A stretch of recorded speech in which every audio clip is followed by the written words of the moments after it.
a build-it-yourself helicopter, the fashion show gets underway, and why retractable pants have nothing to do with flashing people on the street. You're watching life-FFTV. I'm Vicky Ferrer.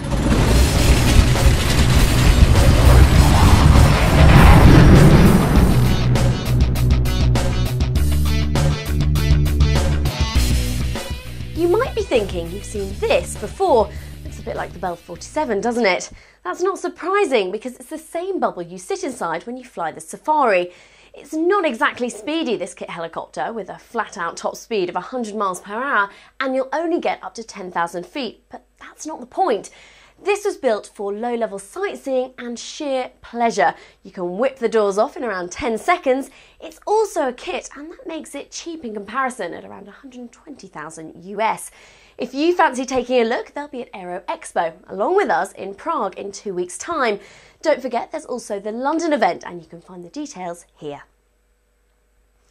Here's a two-seater that should get the juices flowing. You might have thought the personal fighter jet had gone the way of the Javelin, but no.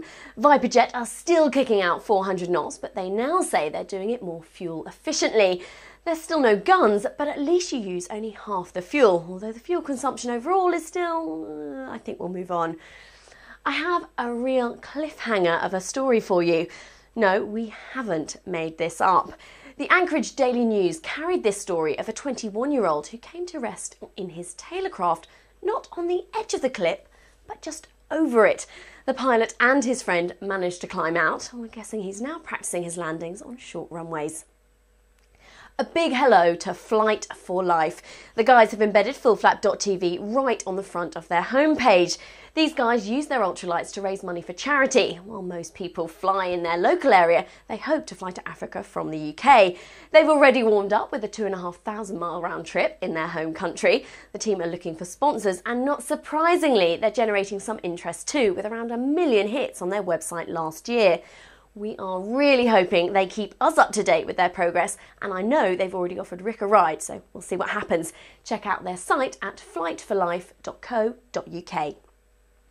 More news in a moment, but first, last week we looked ahead to AeroExpo Europe. With the first event taking place on the 22nd to the 24th of May in Prague in the Czech Republic, the second in London in June. And if you're watching me right now in a completely different part of the world from these shows, then fear not, because if you can come, then great, we'd love to meet you, and you'll get to see some amazing aircraft firsthand. But if you can't, well, come along with us anyway on your computer screen, on that thing you're watching me on right now.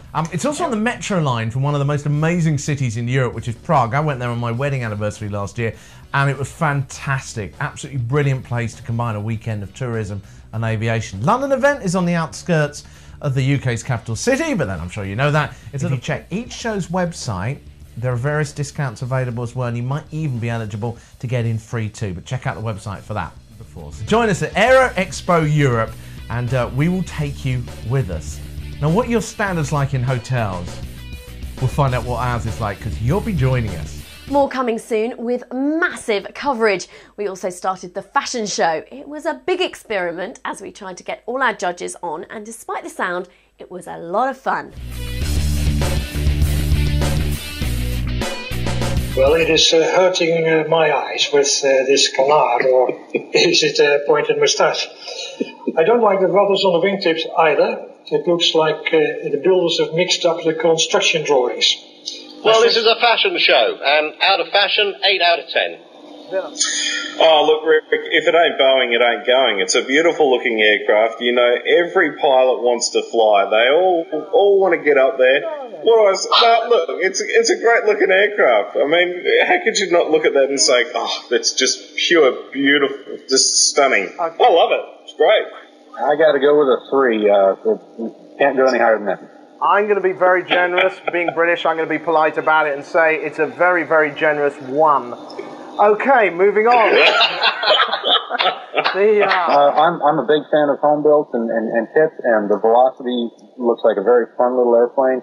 I agree with everybody else. A lot of connections to the Starship, but now modern, and so I think it's a great aircraft for now. Right, well, let's have a look at these final scores, and if my maths is right, and hopefully it is here, we have got, out of the first 3 on here, the winner so far is the Velocity with 35 points, then the Beechcraft Starship with 31, and the Boeing 777 at 23. But we'll find out more with our other aircraft in part 2. Now, I've never really thought of Van's aircraft as known for their performance, but recently I went up in an RV8 and we will have that for you very soon, but all I can say for now is wow. One last story to come, let me tell you about this week. We'll have the second part of the fashion show and we'll also be talking to a man who's come up with an alternative to the flying car. Finally, surely the coolest group of aviators gathered in Austria recently for an aviation sporting event. Was it a gathering of followers of air race ace Hannes Arch? No. Instead, it was a bunch of people flying paper planes. Apparently, there were 2 days of intense competition with Croatia, Japan and Brazil taking gold. Got to laugh. You're watching FullFlat.tv. I'm Vicky Ferrer.